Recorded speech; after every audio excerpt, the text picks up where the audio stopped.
beaucoup de personnes disent, oh, ok, Dieu m'a accordé des révélations. Mais depuis que Dieu t'a donné des révélations, quelle décision tu as prise conséquemment à la révélation? Quelle décision? Alors moi j'ai eu des visitations de la part de Dieu, j'en ai eu 8.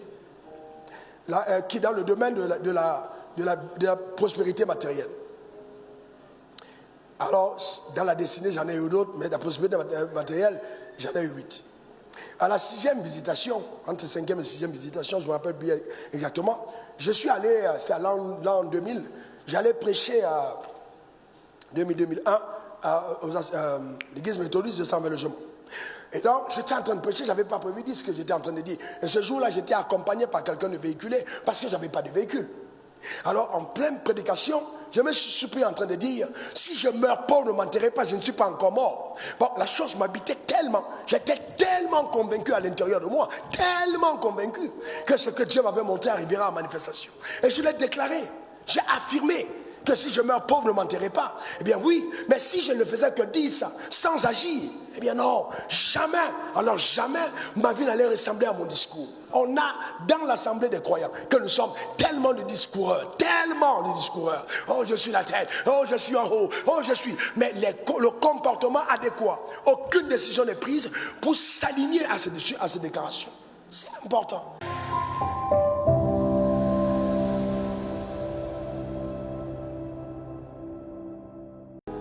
Père, je veux te rendre grâce pour ta fidélité, merci. Parce que tu accordes à toute personne connectée à cet hôtel, quel que soit le lieu, quelle que soit la ville, quel que soit le pays, quel que soit le continent, d'accéder à la compréhension de la vérité par la révélation du Saint-Esprit. Oh Dieu Tout-Puissant, que la lumière soit dans nos cœurs. Oh Dieu, merci pour la révélation que tu accordes à chacun. Merci pour l'équipement surnaturel. Merci Éternel pour la manifestation de la vérité dans nos vies afin que ton nom soit glorifié. Je prie donc que cette puissance que contient la vérité apporte l'affranchissement, la délivrance, la restauration, la guérison, le salut, le miracle au nom suprême de Jésus. Que ton nom soit béni. Je mets une demande solennelle au devant de ton trône. Donne-moi, Éternel, d'apporter avec éloquence et simplicité de langage la parole révélée. Que je sois la bouche qui parle de la part de Dieu. Merci. Parce que toute illustration, tout message, tout propos, Éternel, ce matin, je prie, Éternel, parce que j'ai diminué afin que tu croisses, que cela vienne d'en haut. Afin que ton nom soit béni. Au nom suprême de Jésus, j'ai prié. Et que quelqu'un dise Amen 3 fois. Amen. Amen. Non, ta manière de dire Amen m'embête dans ma 3 bons Amen. Alléluia. Ce matin, tu es sur le point d'écouter, à mon sens, un des messages qui va forcément paraître dans le lexique de tes messages de soi. Ah oui, ce matin, je parlerai justement du pouvoir, le pouvoir de la décision. Tu peux t'asseoir. Le pouvoir de la décision. Vous savez, si simplement, nous avions compris quel était l'impact réel de la décision sur la destinée d'un homme, les gens feraient plus attention aux décisions qu'ils prennent. Est-ce que vous savez que dans la vie, vous ne devenez pas ce que Dieu a voulu que vous soyez, mais vous devenez ce que votre décision aura choisi que vous soyez. Donc, c'est la décision qui établit ce que tu deviens et non Dieu. Parce que même obéir à Dieu est une décision. L'homme n'a pas été créé par Dieu comme un robot entre ses mains. Non, mais l'homme est un agent libre. Dieu t'a donné l'intelligence et la capacité de choisir. Et ta vie devient donc ce que tu auras choisi qu'elle devienne sous le soleil. La décision. La décision. Le pouvoir de la décision est l'un des leviers spirituels les plus puissants mis entre les mains de l'homme par Dieu. Un des leviers spirituels les plus puissants mis entre les mains de l'homme par Dieu. C'est une arme redoutable et effroyable entre ta main, capable de propulser ta vie dans des dimensions les plus insoupçonnées sous le soleil.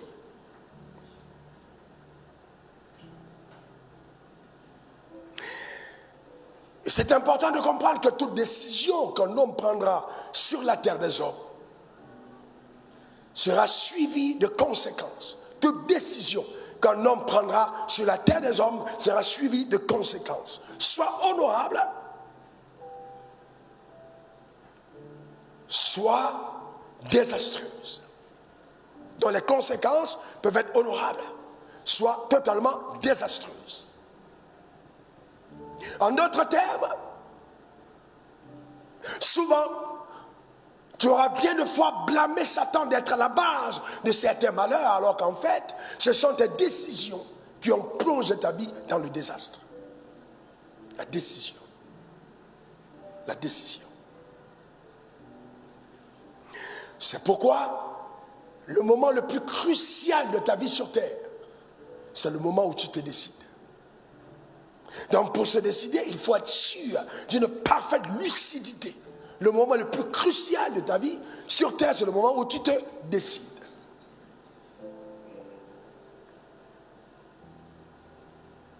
Le diable sait qu'une fois que tu as choisi de marcher avec Dieu, alors il est établi fermement à ton égard. Qu'ils te feront la guerre, mais ils ne te vaincront pas. Il est établi à ton égard que la puissance de l'enfer ne pourra rien contre ta vie. C'est établi. Le diable sait. Alors qu'est-ce qu'il va faire? Il va tout faire pour que toi-même tu deviennes l'artisan de ta destruction. Qu'en fait, c'est toi-même qui active le levier pour fragiliser ta destinée par les décisions que tu prendras. Il faut faire très attention aux décisions. Satan est subtil. Très subtil. Très, très, très subtil. Il faut faire très attention. Alors, très attention aux décisions que tu prends. Très attention. Donc, les succès que tu auras dans ta vie sont la conséquence de bonnes décisions que tu auras prises. Les succès que tu auras dans ta vie, c'est la conséquence de bonnes décisions que tu auras prises. Et l'échec, c'est la conséquence de mauvaises décisions. Tout est question de décision. Même aller au ciel est une décision. Aller en enfer est une décision. Voyez-vous, c'est très important.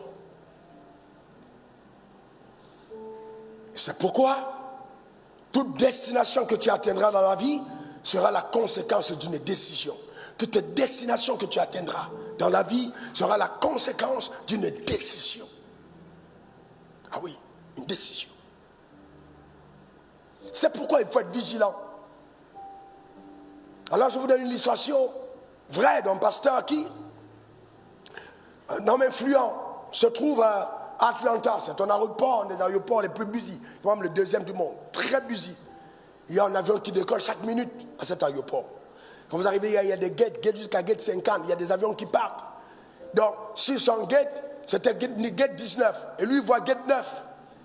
Et donc, comme il est en première classe et qu'il est accompagné de protocole, il arrive devant la porte, et sûrement, avec, voyez-vous, cet appareil, son charisme, il brandit son truc, et puis, bon, peut-être même aussi l'hôtesse, effrayée par son apparence, dit simplement entrez, monsieur, et puis avec sa corde, il entre. Sauf que l'avion qu'il prenait allait en Chine.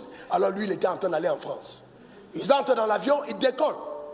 Maintenant, au moment d'atterrir, on annonce l'atterrissage en Chine. Il dit, je m'en vais en France. Mais il était dans l'avion de la Chine. Au moment d'entrer dans l'avion, il a perdu toute sensibilité à la vigilance. Il s'est retrouvé en Chine. Satan sait qu'il ne peut plus t'avoir avec lui. Mais ce qu'il fera, c'est de t'empêcher d'arriver au port désiré.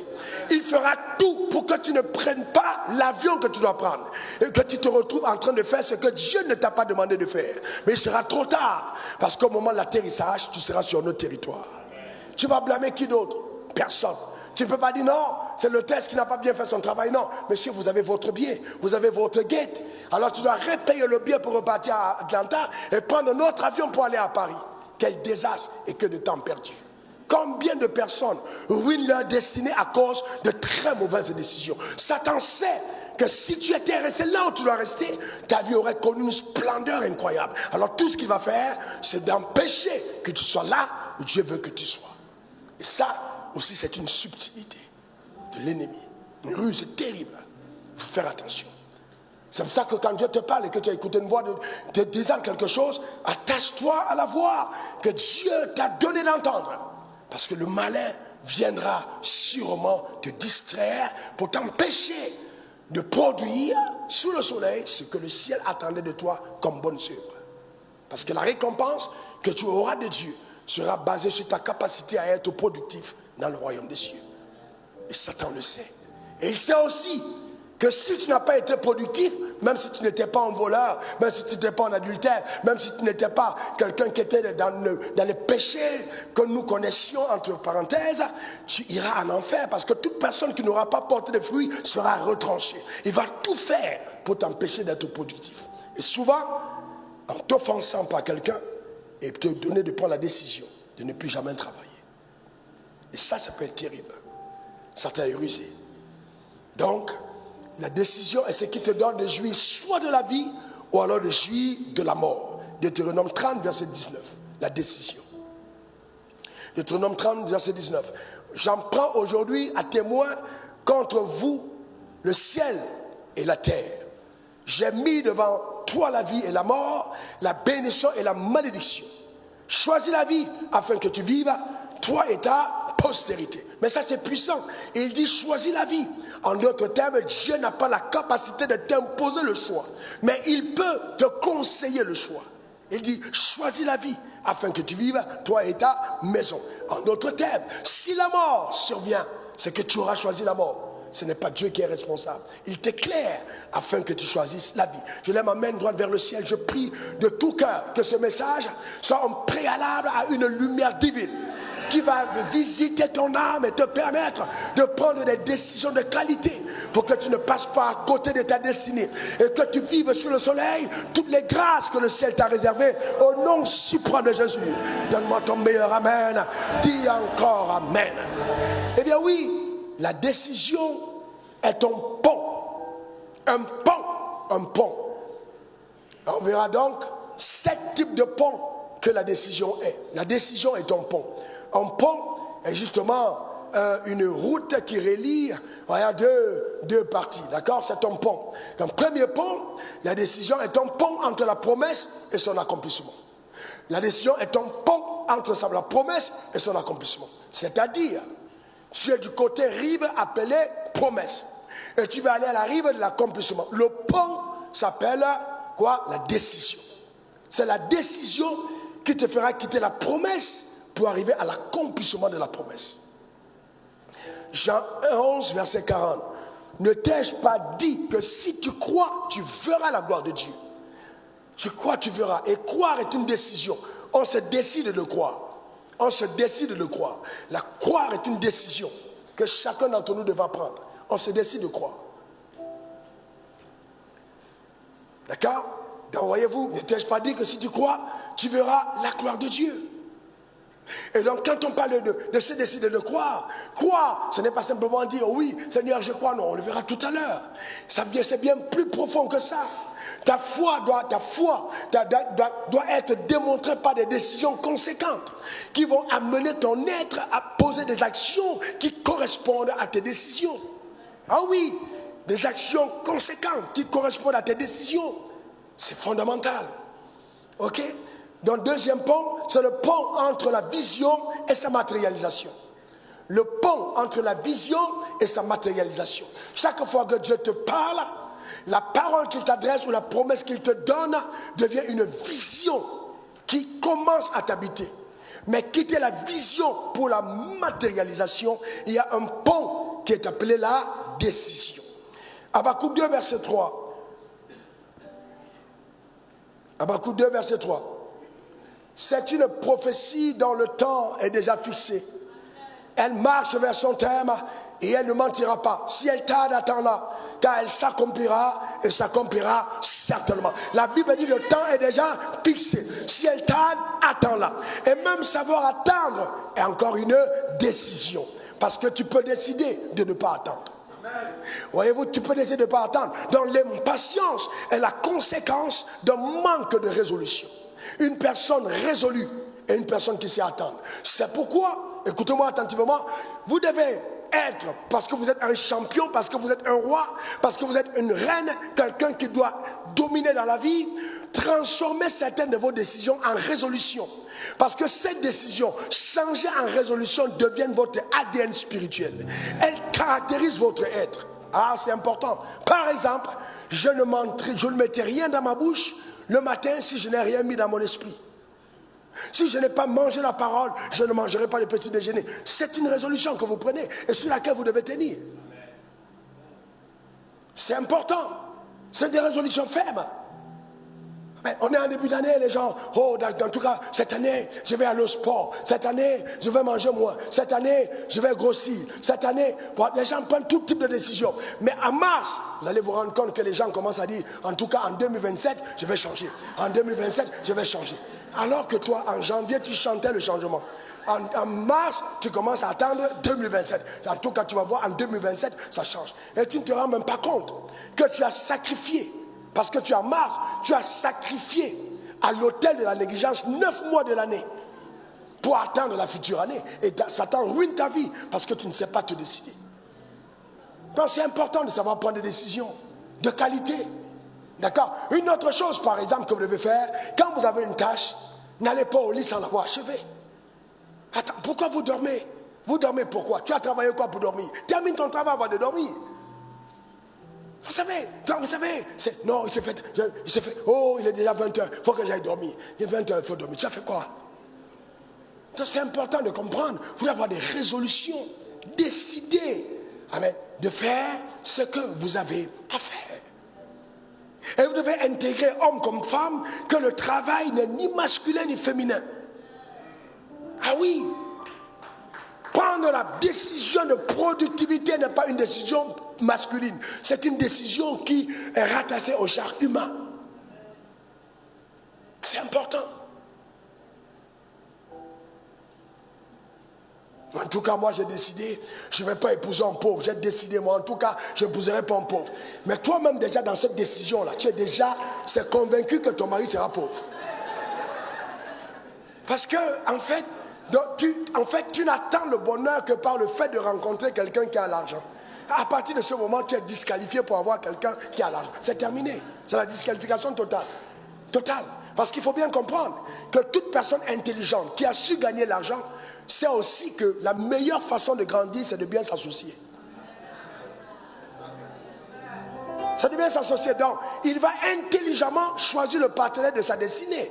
Ne pense pas qu'un homme qui s'est battu pour construire va chercher une femme qui viendra seulement consommer avec des boucles d'oreilles, des trucs ceci. C'est pas vrai. Tu t'es trompé totalement. Tu as tapé poteau. Ah non, clair et net.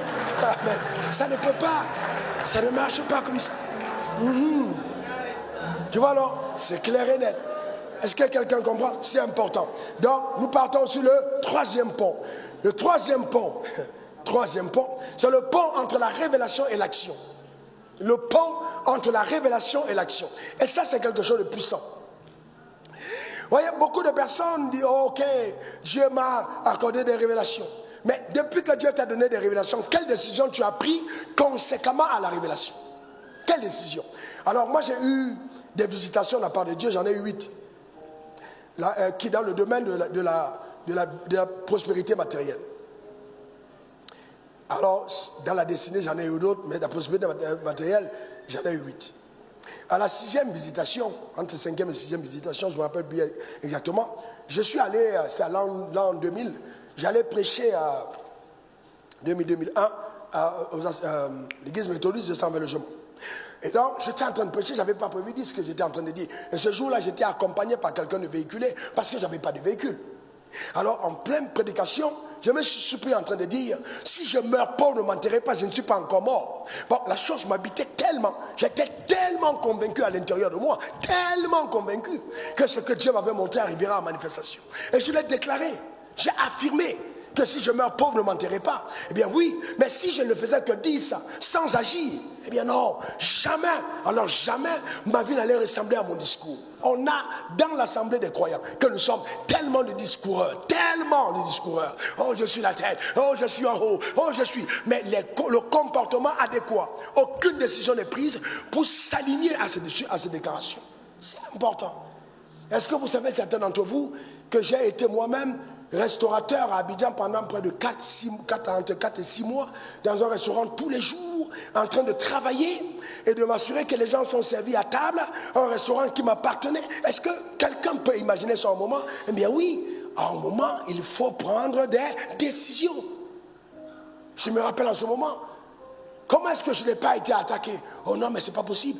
Comment un homme de Dieu? Comment un homme de Dieu? Comment? Mais les personnes ne comprenaient pas. Sauf que j'avais entendu Dieu et je devais agir sur la base de ce que Dieu m'avait dit. Mais je n'attends pas que les gens votent pour dire oui, tu peux le faire. Non, on n'a pas vu ça avant. C'est pas parce qu'on n'a pas vu ça que je ne vais pas faire. Je dois vivre sur la révélation que Dieu m'a donnée. C'est très important.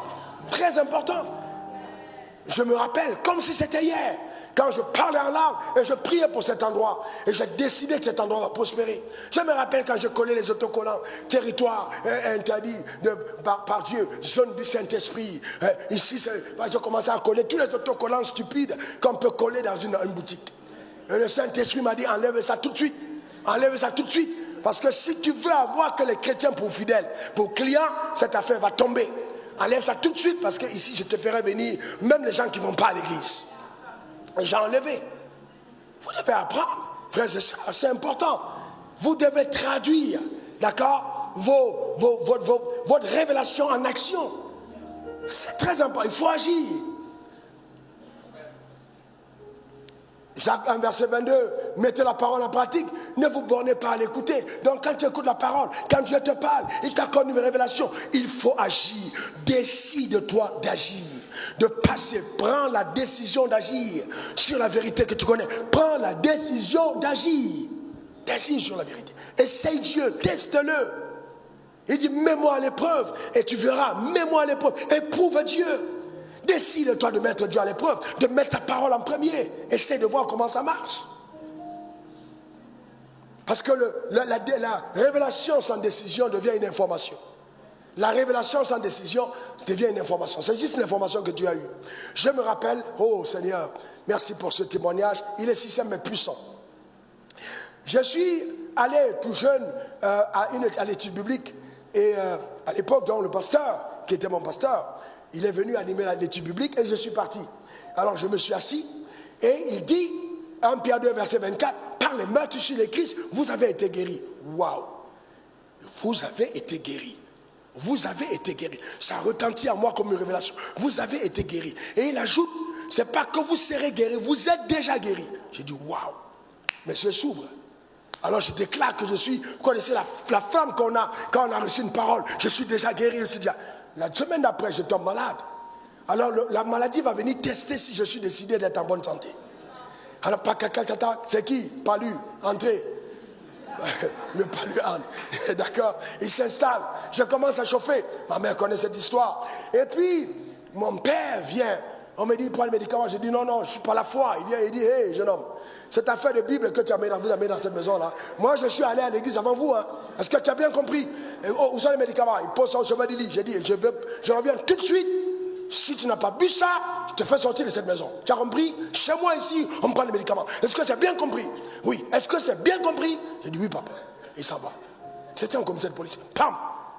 Je regarde, je dis, qu'est-ce que je fais? Je lève les médicaments. J'ai dit, Seigneur, par la foi, je bois ces Nivaquine au nom de Jésus. Amen. Je bois cette eau. Voilà. Et puis, je prends les vitamines, les Nivaquine, je mets ça à côté. Il vient, il rentre, il me regarde. Il dit, est-ce que tu as bu ce qu'il a demandé? Je fais ça. Il dit, je te demande si tu as bu, je fais ça. Donc, comme, le temps l'avait de l'autre côté. Donc, comme il savait que moi aussi, je n'étais pas simple. Amen. Donc, il dit, est-ce que tu as bu? Je dis, c'est ça. Donc, il dit, ok, il s'en va. Donc, il va dire à tout le monde, il a bu. Amen. Donc, alors, maintenant, le lendemain, mon corps commence à me démanger.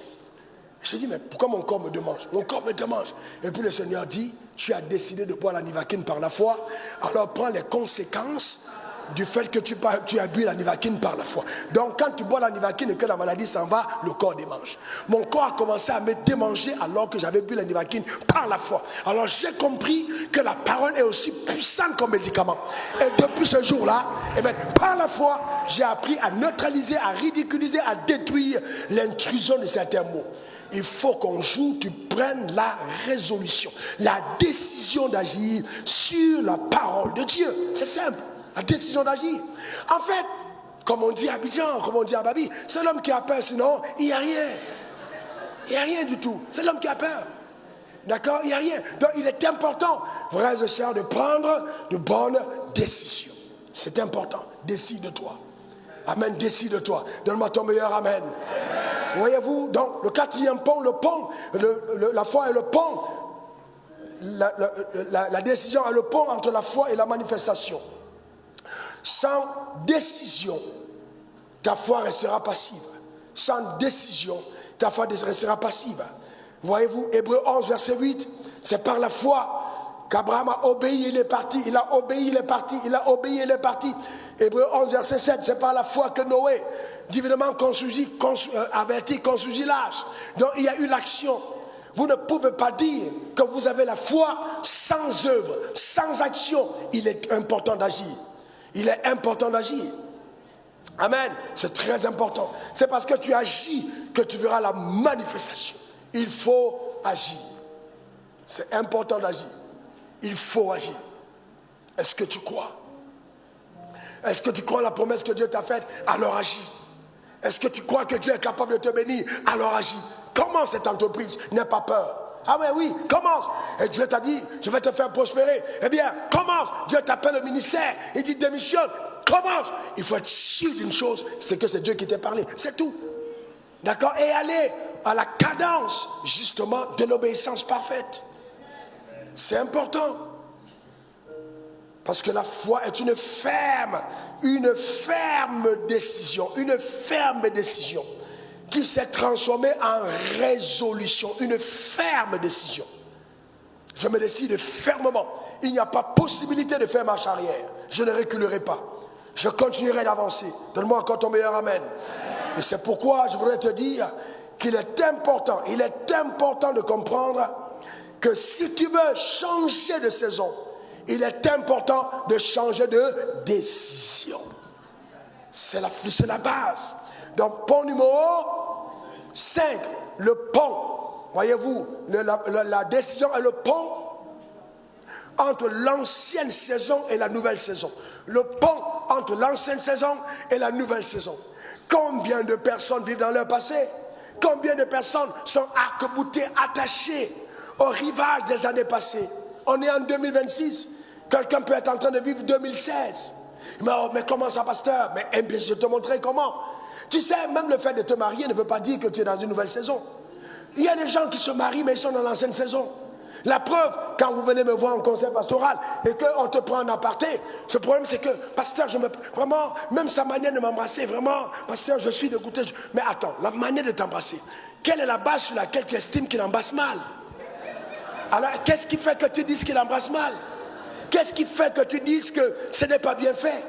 Alors, qui t'a enseigné l'autre méthode? Alors, tu es entré dans un mariage, est-ce que tu t'es séparé de l'ancienne saison? Ah, c'est ça le vrai problème.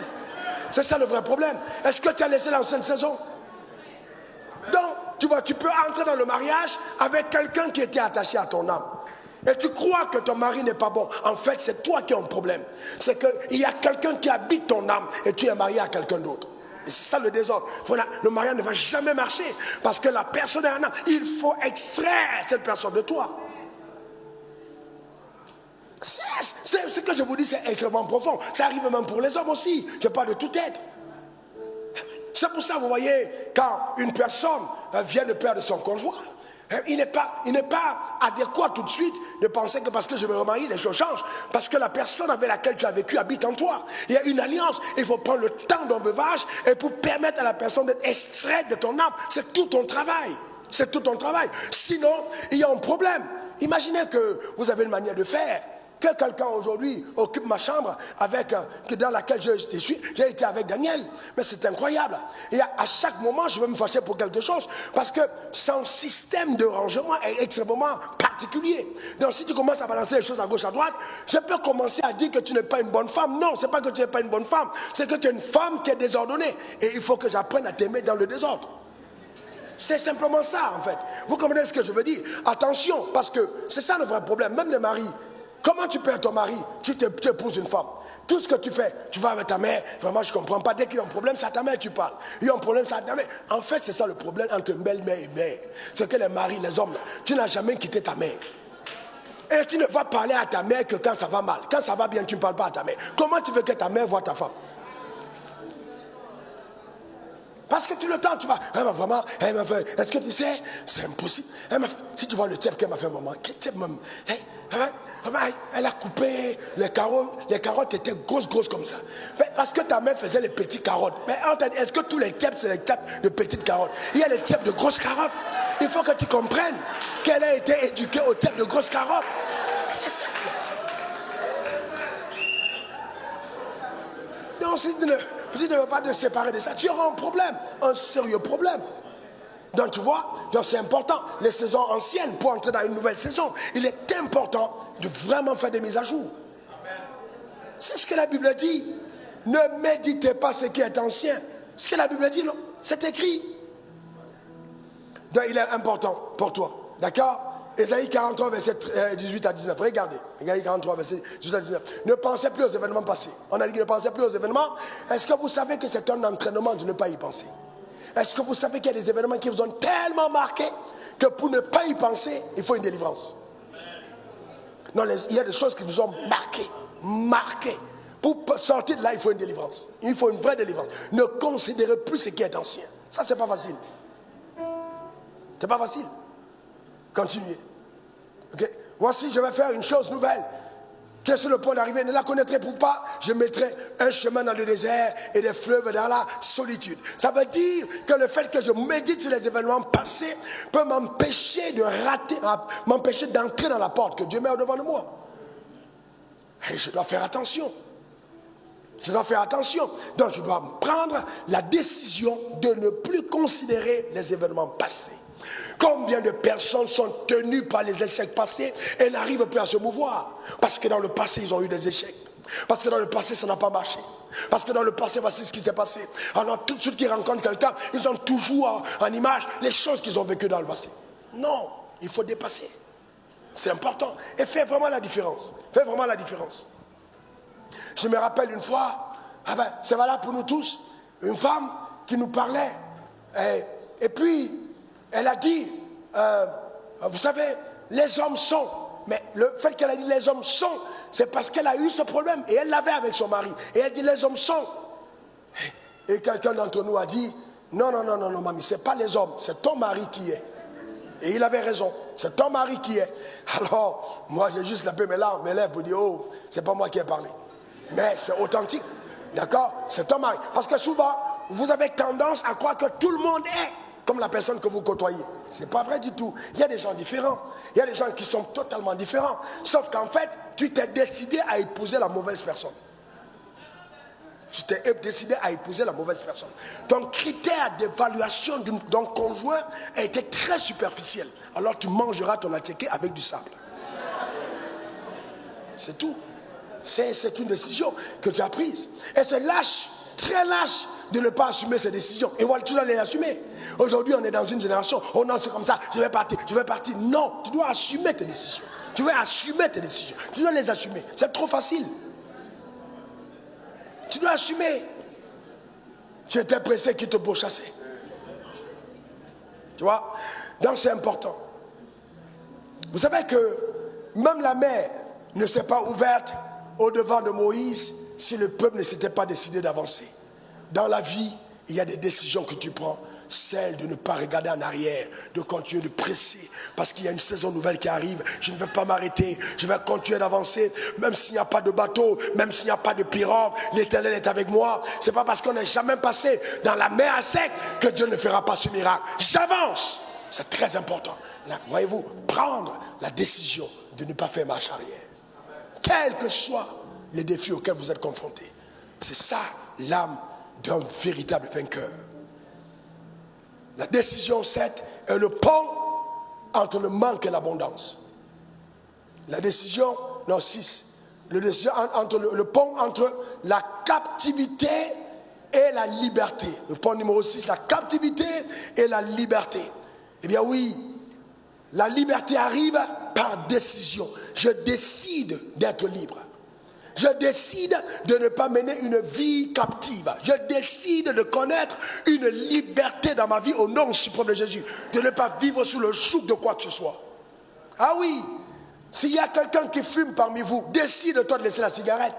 Avec l'aide de Dieu, tu vas arriver. Décide-toi de ne plus te masturber.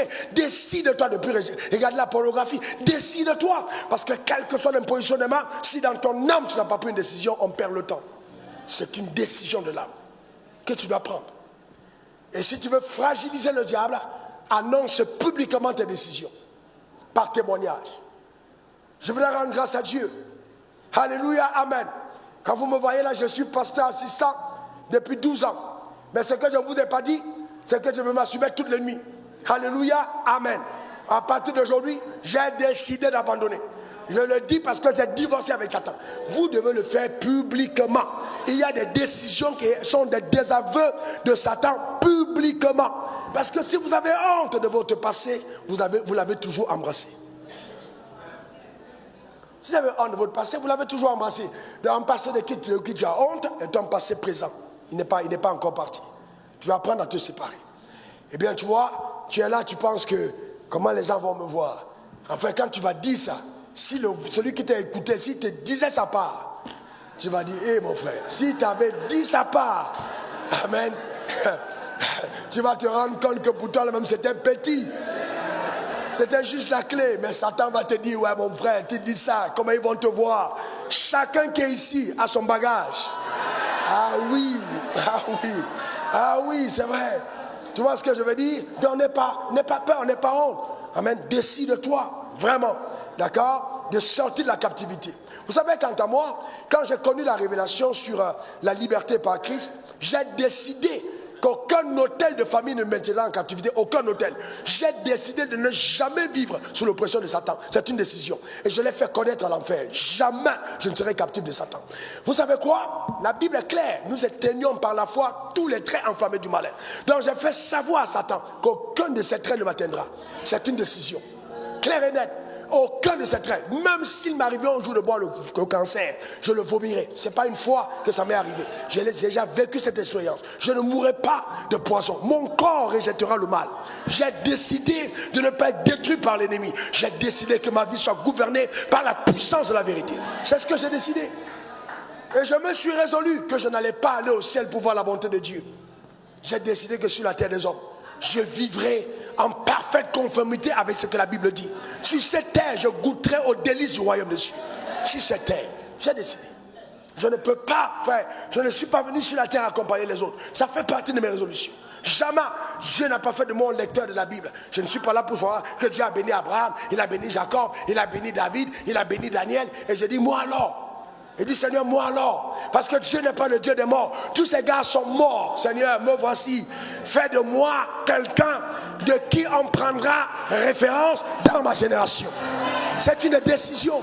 C'est une décision, frère. Amen. De sortir de la captivité totale. De la maladie, de la pauvreté. Amen. Des complexes. De sortir de ces barrières invisibles. De vivre une vie qui honore le ciel. C'est très important. J'ai écrit à ma mère, comme des résolutions que j'ai eues. J'ai dit, maman, pas une fois. Je suis entré dans sa chambre l'autre jour. J'ai dit, maman, ne t'inquiète pas, je suis là avec toi. Quand on te fasse n'importe quoi, sache que jusqu'au dernier jour sur cette terre, tant que je suis vivant, tu auras tout ce qu'il te faut. J'ai pris la résolution dans mon âme de l'honorer jusqu'au dernier jour qu'elle aura sur terre, tant que je suis vivant. Ah oui, c'est une décision. Vous comprenez ce que je veux dire? C'est important. Vous prenez la décision. Je ne serai pas rebelle. Je ne serai pas listé parmi des personnes déloyales. C'est une résolution de l'âme. Moi, je suis décidé. Jamais, et je le dis à mes amis, je vais être déloyal. Je n'aime pas la déloyauté. C'est une décision. Donc, on doit prendre des décisions conséquentes qui vont servir à l'embellie de la vie. Simplement, c'est important. À l'embellie d'une vie, il faut prendre de bonnes décisions, de très bonnes décisions. Et vous savez quoi? Je ne fais pas du bien aux gens parce qu'ils sont bien. Je fais du bien aux gens parce que je crois que je suis bien. Je suis du bien, alors je fais du bien. C'est une décision. Frères et sœurs, vous pensez sincèrement, est-ce que vous savez que Satan est méchant? Si je devais me baser sur ce que les gens feront en retour, je vous garantis que je ne donnerai plus comme je donne pour l'évangile. Je ne prendrai plus mon temps pour l'évangile parce que je vais me dire les gens sont mauvais. Non, ce n'est pas les gens qui sont mauvais. Regardez tous ces visages des gens qui sont bons. C'est pas parce qu'il y a eu 2, 3, 4 personnes mauvaises que je vais dire les gens sont mauvais. Non, les gens ne sont pas mauvais. Satan veut t'amener à mal voir les choses. Regarde la vie du bon côté. Prends la décision de ne pas être offensé et de vivre une vie qui plaise à Dieu sous le soleil au nom suprême de Jésus. Amen. C'est très important. Prends la décision qui est, vous voyez, le pont entre le manque et l'abondance. Décide de quitter le manque pour aller à l'abondance. C'est un trajet difficile, mais j'ai décidé, quel que soit, amen, les embûches sur le chemin, de quitter le manque pour aller à l'abondance. Ça, ce n'est pas un chemin qu'empruntent les paresseux, c'est un chemin qu'empruntent des personnes déterminées. Parce qu'il y aura tellement de coups, tellement de batailles, tellement de jalousie, tellement de rivalité, tellement de choses qu'on fera sur ce chemin. Mais tu dois continuer d'avancer, d'avancer, d'avancer, d'avancer et d'avancer et d'avancer sans reculer. Jusqu'au bout, sans reculer. Parce que tu es totalement déterminé. Ça s'appelle le courage. Il y a des décisions qui vont vous demander beaucoup de courage. Être courageux par rapport à ces décisions. C'est fondamental. Vous savez, j'ai aussi décidé que je n'accepterai pas que les gens aient pitié de moi. Jamais. Non, non, non, non. Et c'est une chose que j'ai enseignée à ma femme. Je ne veux pas qu'elle ait pitié de moi. Souvent, elle me regarde avec un regard, je sens qu'elle a pitié de moi.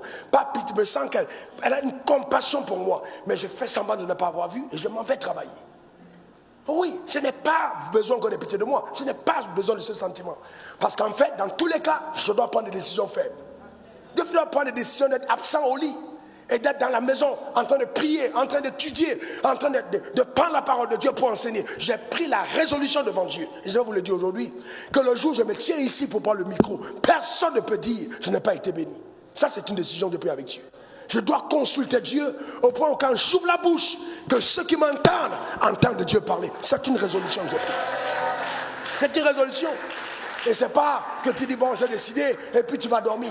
Il y aura des épreuves qui vont tester si vraiment ce que tu dis est vrai. Même cette nuit encore, elle me disait tu es déjà prêt. Tu es déjà prêt. Parce que j'ai été pendant 2 jours tellement bombardé par la grippe, tellement bombardé que mon corps c'était incroyable, secoué par la grippe. Et donc, quand mon temps de les travailler est arrivé, je n'ai pas posé des questions, monsieur la grippe, est-ce que tu me donnes l'accord? Je me suis levé, je dois préparer mon message. Elle m'a regardé, elle dit, tu es déjà prêt, tu peux te reposer. Et puis très tôt le matin, j'ai dit, bonne nuit, je m'en vais au bureau. Et je suis parti au bureau. Frères et sœurs, vous comprenez ce que je dis? Je suis allé travailler, je suis allé prier. Pourquoi? Parce que ça fait partie de mes résolutions. Je ne peux pas me tenir devant l'autel sans avoir passé mon temps. Donc c'est important, frère.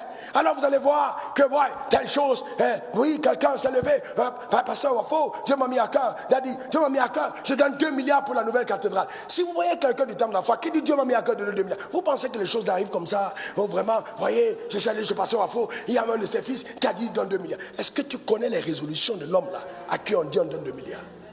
Vous pensez que les choses arrivent comme ça par hasard? Quelqu'un va laisser son oncle, sa tante, ses neveux, tout le monde, et puis on va dire je donne 2 milliards pour l'œuvre. Vous pensez que ça arrive au hasard? Il y a quelque chose derrière. Si vous êtes sérieux avec Dieu, Dieu vous ouvre le ciel. Prenez la résolution de quitter du manque à l'abondance. Et l'abondance arrive parce que tu as su fermer tes oreilles au mensonge et écouter le langage de la vérité. Parce que les gens disent, ouais, le voleur ne vient que pour dérober, égorger et détruire. Mais comment vient le voleur? Je vais vous montrer comment le voleur vole. Jean 10, verset 3, 4, 5. Mettez le texte, Jean 10. Ok? Le porteur lui ouvre et les brebis entendent sa voix. Le porteur ouvre et les brebis font quoi? Les brebis font quoi? Cette voix qui t'a parlé, la voix de Dieu. Est-ce que tu as entendu cette voix? Il appelle par leur nom les brebis qui lui appartiennent et il les conduit dehors. Même pour que Dieu te fasse sortir, il faut encore que ce soit la voix que tu entends. Quand tu es au verset 4. Lorsqu'il a fait sortir toutes ses propres brebis, il marche devant elles et les brebis le suivent parce qu'elles connaissent sa voix, parce qu'elles connaissent sa voix, parce qu'elles connaissent sa voix. Donc la clé est dans la voix. Continue au verset 5. Elles ne suivront point l'étranger, mais elles fuiront loin de lui parce qu'elles connaissent pas la voix des étrangers. Donc ça veut dire que je peux commencer. Vous voyez, tu dis, oh, Dieu m'a dit de venir rester avec toi. Après, non, Dieu m'a dit, attention, faites attention aux mauvaises voies. La voie qui a de l'influence pour t'amener à changer de trajectoire. Ça t'envole ta bénédiction, ta destinée par les mauvaises voies. Assure-toi. C'est pour ça que tout bon leader doit tester. Un fils qui vient à lui en disant, Dieu m'a dit, il faut toujours tester. Parce qu'en fait, bien des fois, ce n'est pas Dieu qui parle. Ça peut être la convoitise, ça peut être l'envie, ça peut être ceci, ça peut être cela. Il faut tester. Ne recommandez pas pour dire, Dieu m'a dit de commencer une église. Ok, d'accord, commence une cellule, je vais voir ce que tu peux faire. Commence une ambassade. Avant que je ne prie pour toi, on ne recommande pas simplement celui qui dit que Dieu lui a parlé. On recommande celui dont on a la conviction que Dieu a parlé. C'est ça la différence. C'est la maturité en Christ. Ce sont des personnes stables, des personnes ancrées dans la vérité sérieuse, avec la marche avec Dieu. C'est très important. Parce que la décision va engager la responsabilité. Il faut être responsable jusqu'au bout. Amen. Il faut être responsable jusqu'au bout. Et donc, nous revenons sur ce que j'ai dit au début, Deutéronome 30, verset 19. Voici, j'ai mis devant toi la vie et la mort, la bénédiction et la malédiction. Choisis la vie afin que tu vives, toi et ta postérité. Choisis la vie. Alors, que dit le dicton?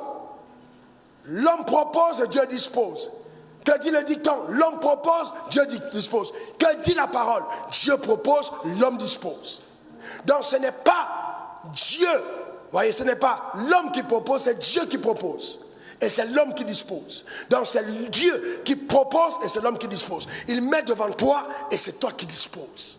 Donc les choses qui t'arrivent sont la conséquence de tes décisions.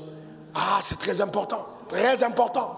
Dieu peut vous avoir donné la même promesse et vous vivez deux vies totalement différentes parce que tu n'as pas su te décider. Combien de personnes ont commencé cette marche avec moi? Combien de prédicateurs influents quand nous prêchions au début, puissants, combien aujourd'hui sont devenus des amuseurs publics? Quand ils parlent, il n'y a plus de consistance, il n'y a plus de vie, il n'y a plus de présence. Pourquoi? Parce qu'ils n'ont pas pris la décision d'être constants. C'est très important, la constance se construit dans la décision. Amen. Amen. La constance dans la décision, constant. Ne donnez jamais d'ouverture au changement de résolution. Jamais. C'est quelque chose de stable. Dieu n'a pas changé en disant que tu vas respirer, tu vas vivre en respirant l'air, et puis il m'a dit tu vas respirer le sable. Jamais. Constamment, c'est l'air. Oxygène. Tu rejettes le gaz carbonique constamment. Ça veut dire que l'entretien de la vie vient par des résolutions constantes, qui sont stables, qui te permettent d'être quelqu'un de fort. Amen. Ne regardez pas le succès à l'apparence en disant ouais, Seigneur, non, il n'y a pas de place sur le soleil pour l'abondance chez les paresseux. Pas de place. Aucun paresseux n'a droit à l'abondance. Jamais. Même le ciel soufflera et empêchera que l'abondance vienne chez toi si tu es paresseux. Parce que tu ne sauras même pas garder l'abondance. Tellement tu es paresseux. Prends la résolution. Et la décision, je veux dire, de travailler. À tes résolutions répondra le succès. C'est très important. Parce qu'un seul mauvais choix peut changer ta trajectoire. Ouvrir et fermer la porte à une nouvelle saison de Dieu. Attirer la malédiction sur ta vie alors que Dieu te réservait quelque chose de plus glorieux. S'il te plaît, décide-toi de vivre autrement. Décide-toi. Chaque jour qui passe n'est plus rattrapable. Tu ne peux pas te permettre de falsifier ton avenir par les mauvaises décisions constantes. Il faille que tu fasses quelque chose, radicalement. Tu ne peux pas reproduire les mêmes problèmes tout le temps. Si on t'a reproché quelque chose il y a 5 ans, on ne doit plus reprocher ça aujourd'hui. Tu dois dépasser parce que tu as pris la décision de t'améliorer. C'est important. C'est très important. Voyez-vous, regardez Ruth. Qu'est-ce que Ruth est devenue? Elle a pris une décision. Là où tu iras, j'irai. Ton Dieu sera mon Dieu. Et qu'est-ce qu'elle est devenue en suivant Naomi? Elle est devenue l'ancêtre de Jésus. C'est une qualité de décision. Tu dois prendre des décisions de choix. Te connecter aux bonnes personnes. Attacher aux personnes de destinée. Pas n'importe qui. C'est pas parce que vous êtes allés à l'école ensemble que c'est ton partenaire de destinée. Quand Dieu te met avec quelqu'un, même si la personne, vous ne vous connaissez pas avant et que c'est Dieu, attache-toi. Parce qu'il y a quelque chose de divin qui naîtra de cette connexion.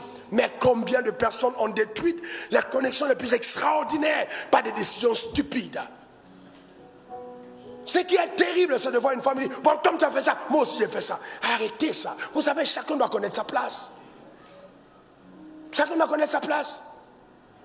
Ah bon, comme tu as fait ça, d'accord, tu es rentré à 20h, moi aussi je vais rentrer à 20h.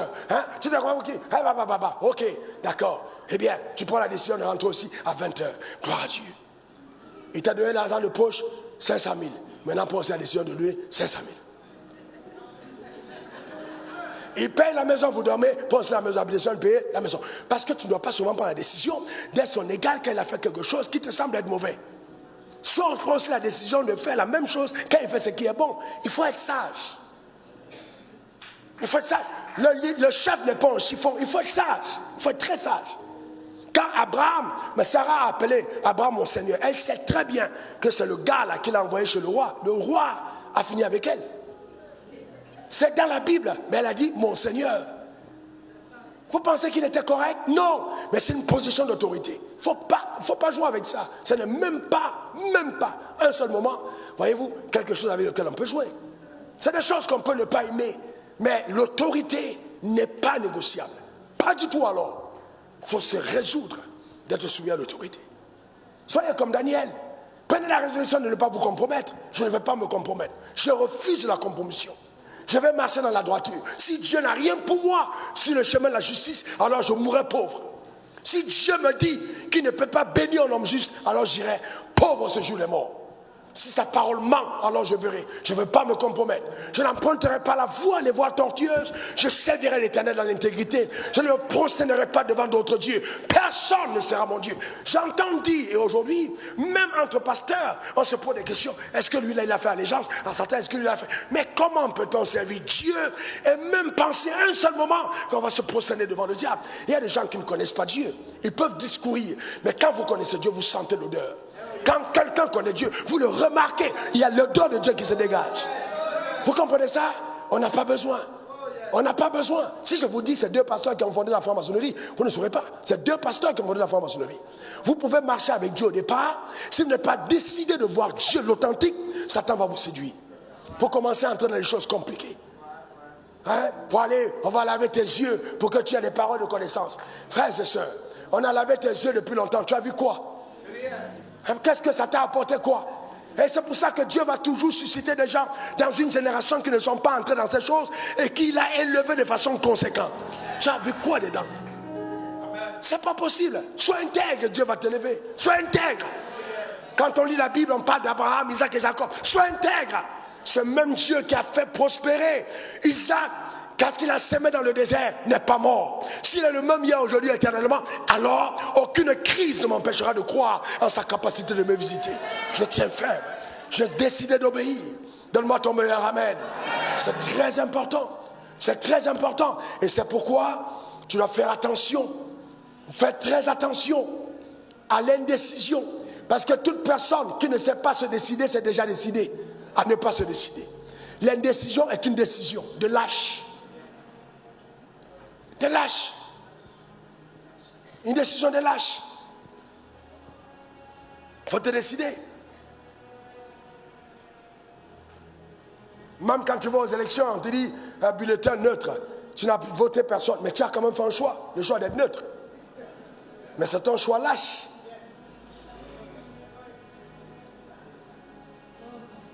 Donc c'est important, frère. Il faut bien le comprendre.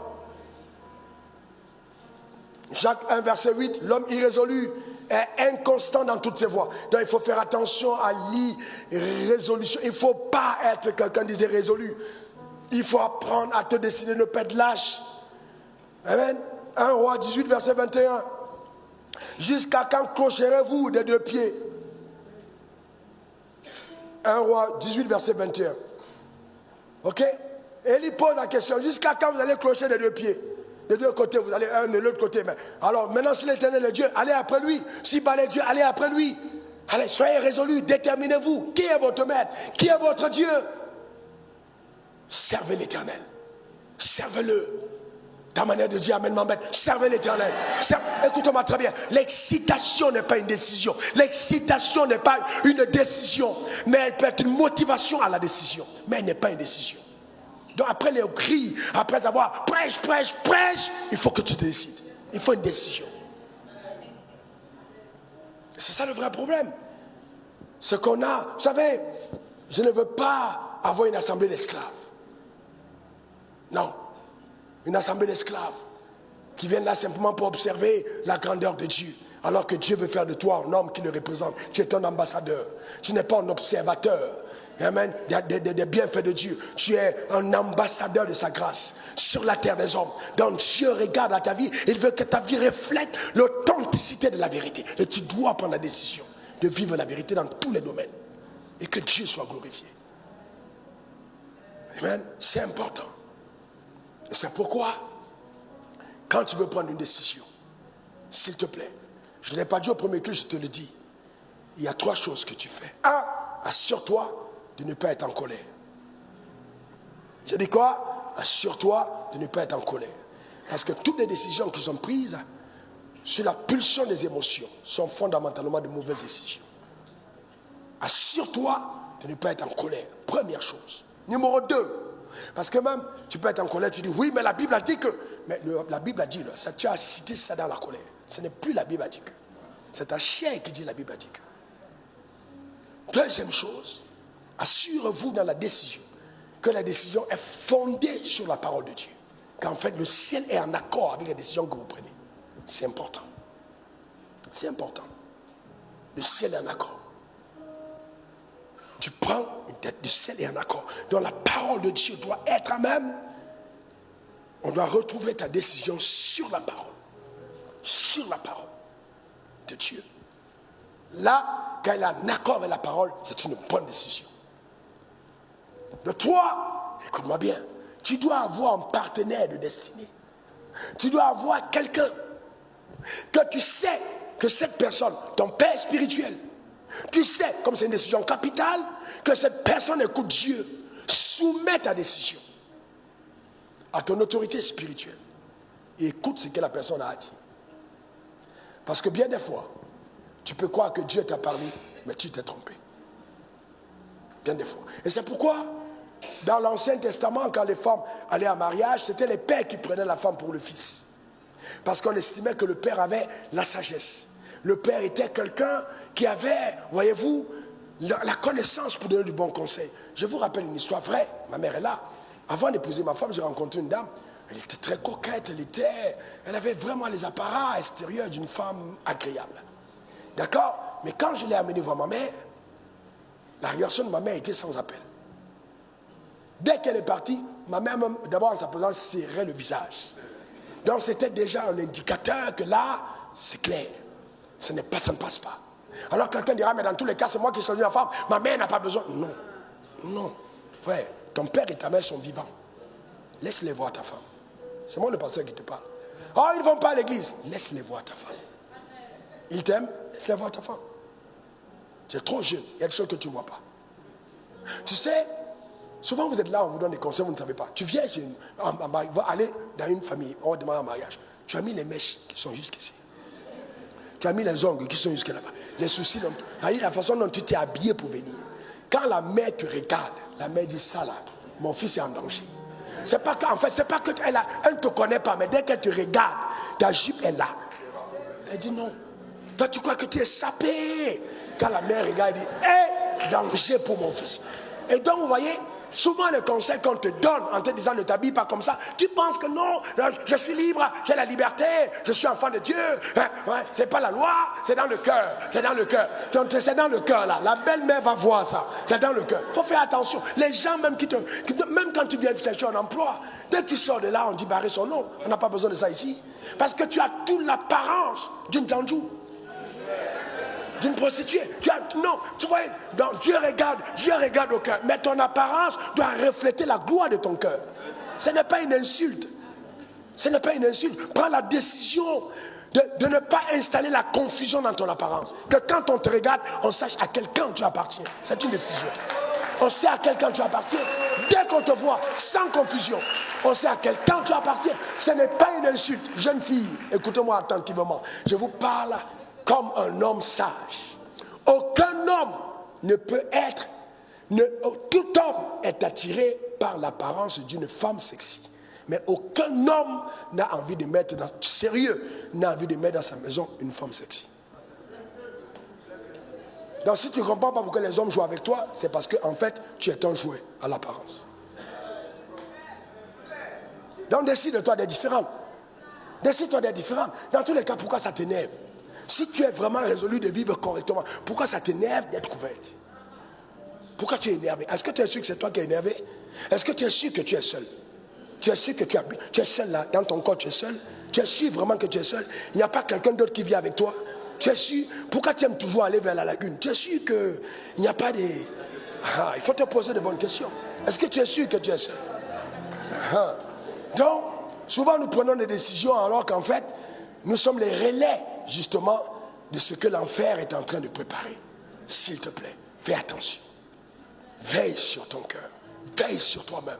Prends de bonnes décisions. De très bonnes décisions. Écoute les conseils.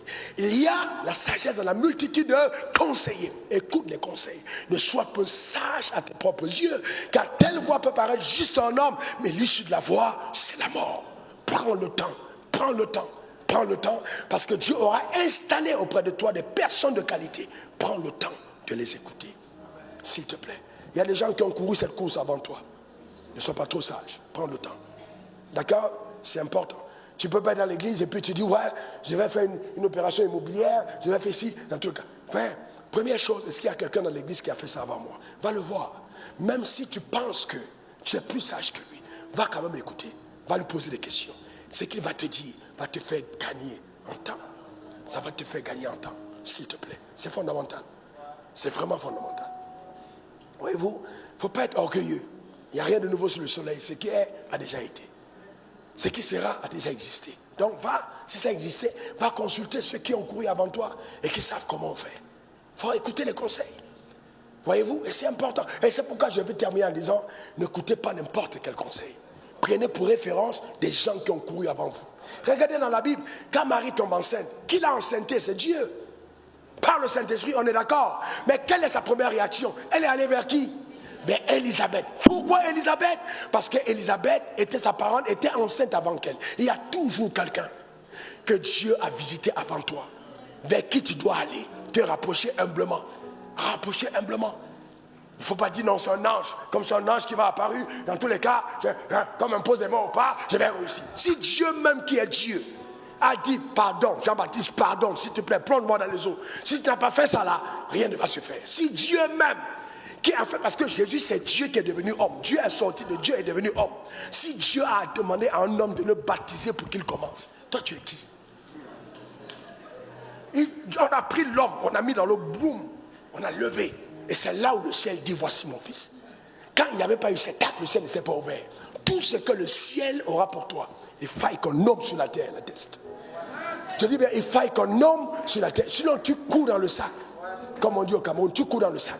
Tu vas aller nulle part. C'est une course de vitesse dans le sac. Tu vas nulle part. Il faut apprendre, frères et sœurs, à prendre des décisions de qualité.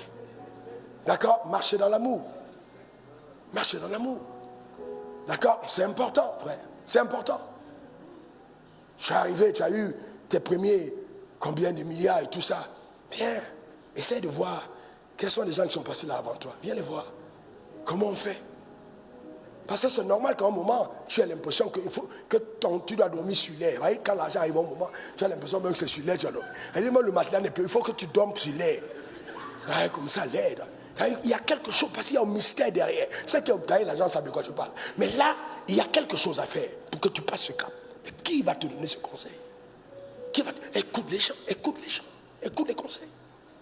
Décide-toi d'être conseillé par des gens qui ont de l'expérience et qui t'aiment. C'est pourquoi Dieu va toujours introduire dans ta vie des gens qui t'aiment. Et des gens qui sont là pour t'aider à faire ta course. N'attends jamais, jamais qu'on te dise que ce que tu veux entendre, ça s'appelle la flatterie. Si tu es entouré de flatteurs, ta destinée est occultée. Parce que les flatteurs ne te diront jamais la vérité. Ils diront toujours ce que tu veux entendre. Un sage et un grand leader s'entoure des personnes qui lui disent ce qu'il doit entendre et non ce qu'il veut entendre. Ça peut faire mal, mais ça finit par faire du bien.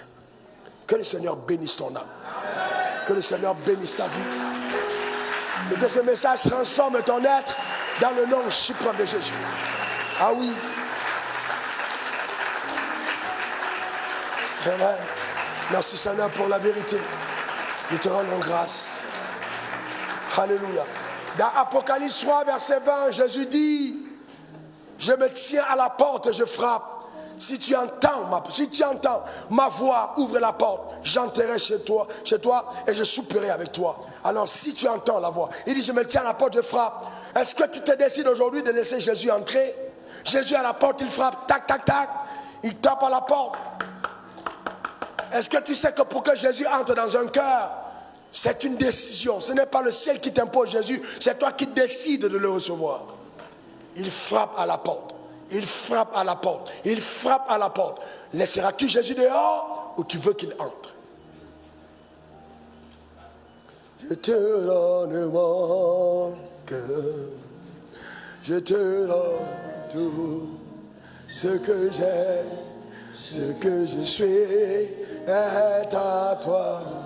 Je te donne ma vie.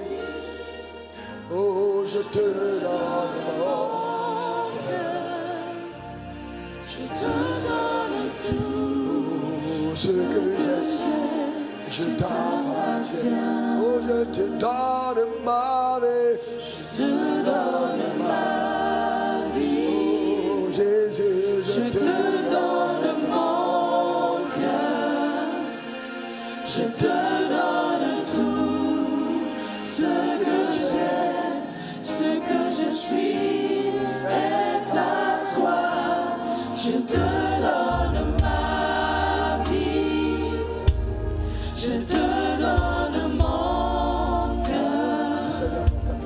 Je te donne tout ce que j'ai. Je t'appartiens. Là, Jésus à la porte, il frappe. Si tu es ici et ce matin ou tu es connecté en direct et tu sais véritablement que si tu meurs aujourd'hui, tu n'iras pas au ciel. Cette parole, c'est vraiment Jésus qui est en train de frapper à ta porte. Et tu dis vraiment, je veux ouvrir mon cœur à Jésus. Cette année qui commence, je n'ai pas envie de la commencer toute seule. Je ne veux pas courir cette course sans l'assistance de Dieu. J'ai besoin de Jésus dans ma vie. Lève ta main vers le ciel, je vais prier avec toi ce matin. Nous avons prié pour demander que Dieu t'envoie ce matin. Peut-être que tu viens à l'église ici depuis un certain temps, mais tu n'as jamais pris cette décision. Tiens-toi debout, la main levée de l'autre côté, tiens-toi debout. Acclamez le Seigneur pour cette décision courageuse. Que le Seigneur bénisse son âme. Avance devant l'autel. Venez devant l'autel, venez. Je t'appartiens. Je te donne ma vie. Je te donne mon cœur. Je te donne tout ce que j'ai, ce que je suis est à toi. Je te donne ma vie. Oh Dieu, je te donne mon cœur. Je te donne tout ce que j'ai. Je t'appartiens. Bien, tu sais toi-même que la vie que tu mènes aujourd'hui n'est vraiment pas agréable. Hein? Elle n'est vraiment pas agréable à toi-même. Elle est vraiment une vie amère à tes propres yeux. Et tu sais aussi que Dieu t'appelle à lui. Tu résistes à cause de certaines choses que le diable présente devant de toi. Mais ce matin, tu as vraiment la ferme conviction que Dieu est vraiment en train d'insister pour entrer dans ton cœur. Je vais t'en supplier. Viens devant l'autel. Il t'arrive souvent des pensées de suicide. Viens devant l'autel. Il t'arrive des pensées de mort subite, comme si tu te couches et demain tu ne vas pas te réveiller. Et la mort est incessante dans tes pensées. C'est Satan qui est en train de te réclamer d'une manière ou d'une autre. Viens devant l'autel. Viens devant l'autel. Viens devant l'autel.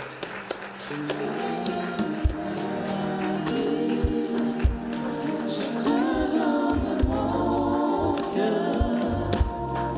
Je te donne tout ce que j'ai, ce que je suis est à toi. Ah, tu sais, tout à l'heure, quand je parlais de masturbation, peut-être c'est le cas, comme je me suis masturbé longtemps, il y a un jeune dans cette assistance, tu es vraiment prisonnier de cela. J'ai parlé de pornographie, je n'ai pas parlé de drogue, je ne me suis pas drogué dans la vie, mais il y en a qui sont justement en train d'être happés par ça et qui ont même pris la décision de commencer, mais Dieu est en train de vouloir t'arrêter là maintenant. Parce que tu étais en train d'ouvrir cette porte. Tu allais entrer dans ce monde et Dieu est en train de t'arrêter. Viens devant l'autel, consacre-toi à Dieu définitivement. Viens devant l'autel, Dieu veut mettre fin à cette oppression dans ta chair. Viens vivre une vie libre. Décide-toi de sortir de la captivité. Viens devant l'autel, n'aie pas honte. N'aie pas honte, viens devant l'autel. Viens devant l'autel. Je vais prier avec toi. Le Seigneur insiste, viens devant l'autel. Je vais prier avec toi, viens devant l'autel. Et que la grâce du Seigneur te soit pleinement accordée. Je te donne ma vie. Je te donne mon cœur. Je te donne tout ce que j'ai, ce que je suis est à toi. Je te donne ma vie. Je te donne mon cœur. Je ne sais pas qui c'est, mais je vois un jeune qui est dans la salle. Eh bien, tu es destiné vraiment à quelque chose de grand. Mais là, à l'heure actuelle, quand je te parle, c'est comme si tout le rêve s'est éteint totalement, totalement. Il y a quelque chose qui est arrivé, tu ne sais pas quoi, mais le rêve est éteint. C'est-à-dire le rêve, ce que tu pensais devenir, aujourd'hui, c'est comme si le rêve s'est totalement éteint. Satan a réussi à voler par les phrases qu'il t'a fait entendre ou la vie qu'il t'a fait vivre, le rêve que Dieu t'a donné. Mais Dieu m'a dit de te dire que ce matin, il restaure ce rêve. Mais ça passe par le fait que tu reviennes entièrement à lui. Donc je vais te demander d'avancer devant l'autel. Reviens entièrement à Dieu. De décider de vivre entièrement pour lui. De te donner totalement, amen, de ton cœur à lui. Viens devant l'autel. Viens devant l'autel. Viens devant l'autel. Merci Seigneur. Je te donne ma Je te donne mon cœur. Je te donne tout ce que j'ai, ce que je suis est à toi. Je te donne ma vie. Oh Dieu, je te donne mon cœur. Je te donne tout ce que j'ai. Je t'appartiens. Bien, nous sommes dans la joie. Pour ceux qui sont ici devant l'autel et toutes les autres personnes qui connectées à l'autel à cet instant précis prennent cette décision de qualité. Lève ta main droite vers le trône de la grâce. Lève ta main droite, toi qui es ici devant. C'est une décision profonde, véritable, que tu es en train de prendre. Ok? Et je voudrais donc demander, maintenant que tu réponds après moi, que tu dises ces paroles après moi devant le trône de la grâce, de tout ton cœur, de tout ton cœur. Seigneur Jésus, j'ai entendu ta parole. Et ce matin, je suis touché, vivement touché, dans mon cœur. Je prends la décision de me séparer de Satan, du péché, la décision. Seigneur, je n'y arriverai pas sans toi. Viens à mon secours. Je demande pardon pour ma vie passée, pour le péché dans lequel j'ai été. Pardonne-moi. Pardonne-moi, Seigneur. Que ton sang, Jésus, me lave et me purifie. Change mon être entier. Fais de moi une nouvelle personne. Porte ta gloire sur la terre des hommes. Au nom suprême de Jésus. Merci de me donner un cœur nouveau, la capacité de vivre une vie nouvelle sur la terre des hommes. Merci Seigneur pour le changement radical de ma vie. À partir d'aujourd'hui, je choisis Jésus comme le maître de ma destinée, le maître de mon âme, le maître de ma vie. Merci Seigneur pour le changement radical qui prend place en moi. Au nom suprême de Jésus. Amen. Amen. Amen. Et moi je prie pour toi, je demande que par la grâce de Dieu, au nom suprême de Jésus, ta vie bascule en autre palier. Que la liberté soit ton partage, les chaînes de la captivité soient brisées. Dans le nom suprême de Jésus. Qu'il en soit ainsi. Au nom de Jésus-Christ. Amen.